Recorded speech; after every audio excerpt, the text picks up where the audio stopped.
వైఎస్ఆర్సీపీ నేత జ్యోతుల నెహ్రూ మీడియాతో మాట్లాడుతున్నారు. లైవ్ లో చూద్దాం.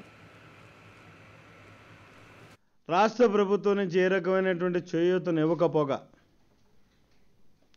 రాష్ట్ర ప్రభుత్వం తీసుకున్నటువంటి పెనుభారాన్ని మోయలేనటువంటి పరిస్థితుల్లో రైతాంగం మరింత ఇక్కట్లు పాలయ్యేటటువంటి పరిస్థితి ఉంది. ఈ విధానాన్ని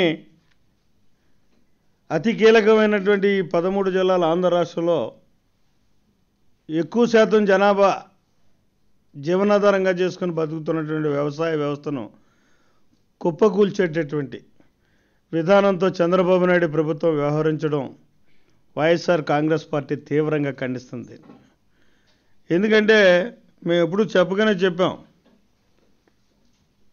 చంద్రబాబు నాయుడు గారు రైతు వ్యతిరేకి, చంద్రబాబు నాయకత్వంలో ఏర్పడినటువంటి రాష్ట్రంలో తెలుగుదేశం ప్రభుత్వం రైతు వ్యతిరేక విధానాలు అవలంబిస్తుంది.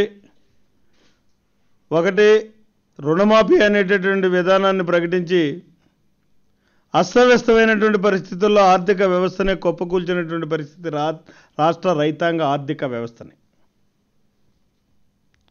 ఒక పక్క భవిష్యత్తులో పెట్టుబడికి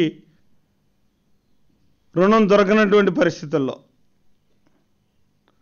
ఉదాహరణకి తీసుకుంటే లాస్ట్ ఇయర్ తీసుకుంటే కేవలం 17,000 కోట్ల రూపాయల రుణాలనే రైతాంగం పొందగలిగినటువంటి పరిస్థితి. దీనికి కారణం, అంతకు మునుపు 1 year బ్యాక్ వెళ్ళినట్టయితే 50,000 కోట్ల రూపాయల రుణాలు ఆంధ్ర రాష్ట్ర రైతాంగం తీసుకున్నటువంటి పరిస్థితి ఉంటే, ఈ సంవత్సరం 17,000 కోట్ల రూపాయలే తీసుకున్నటువంటి పరిస్థితి.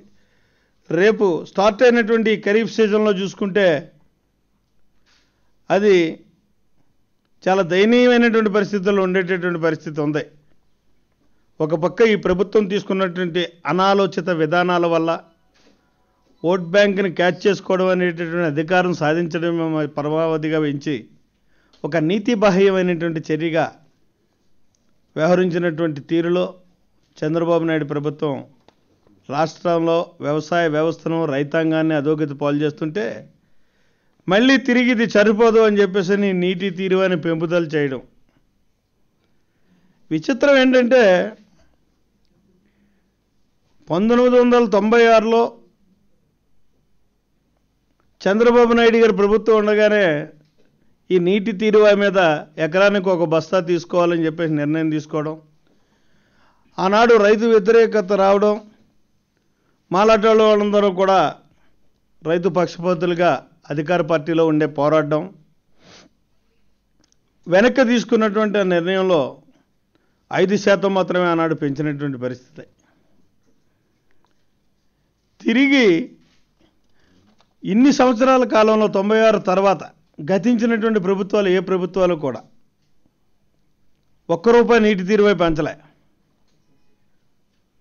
మళ్ళీ తిరిగి చంద్రబాబు నాయుడు ప్రభుత్వం వచ్చిన తర్వాత ఈ నీటి తీరువై పెంచుతున్నటువంటి దురదృష్టకర సంఘటనలు జరుగుతున్నాయంటే, రైతాంగ వ్యవస్థ మీద చంద్రబాబు ప్రభుత్వానికి ఉన్నటువంటి మక్కువ ఏంటో అర్థమవుతుంది.